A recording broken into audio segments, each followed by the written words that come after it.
Ladies and gentlemen, welcome to this quick guide showing you how you can complete the time trials from October 22nd until October 28th. Starting off with the RC time trial, of course as always you're going to need an RC biddy in order to be able to do this one. So if you don't have one, you can always consider getting one. It's $1.5 million and every single week you can walk away with $100,000.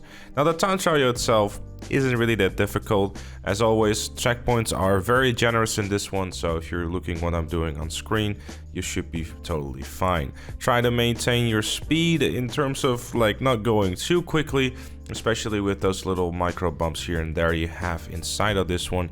You can probably overshoot some corners relatively easily, like I did so as well.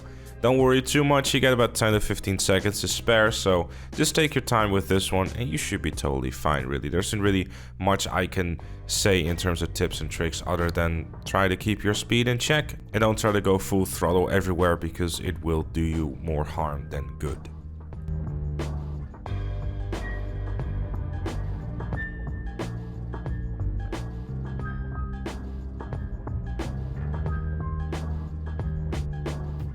Moving on to the regular time trial. Now this one is gonna be a little bit more tricky, I would say, but you still got a good couple of seconds to spare, so you shouldn't be worried too much. What you really want to do is you want to gain as much speed as you possibly can during the first section that I'm showing, because that is just basically a straight line. Again, as always, we're using a Betty 801 and we're going to be trying to use and abuse that wheelie as much as we can. Now obviously during the sections where we have to take a slight corner, try to lean it a little bit forward so you can gain that tiny little bit of extra speed that you're going to need.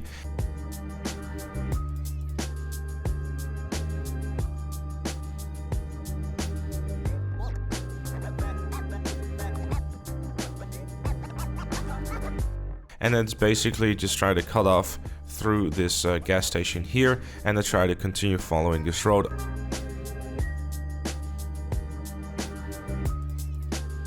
That is until you can see the foreclosure sign, which is right over here. Then we move on to some off-roading section, and for this section maybe it could be a good idea to use a BF 400 or a Shitaro instead, as those two vehicles are very good for off-roading. Other than that, it's really just kind of following the route and trying to wheelie as much as you can even during the off-road section, because you do lose a decent amount of speed during this section. Especially during the off-road section, you're gonna lose a bunch of speed, especially when you made it all the way up the hill, so try to wheelie as much as you can to gain that extra bit of speed. And then during the very final corner, try to lean forward so you can gain again that tiny little bit of speed and you should be totally fine. You have about 1 to 3 seconds to spare, so while it's possible, there's definitely not a lot of room for error, so whenever you do make a mistake, definitely try it again to make sure you don't waste too much time.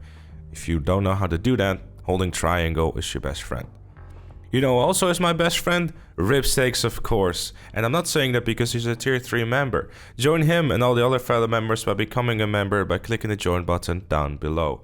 But with all that said and with all that done, that was it for this one. Thank you all so very much for watching. Leave a like if you enjoyed it, found it useful, subscribe for more, and I'll see you all later.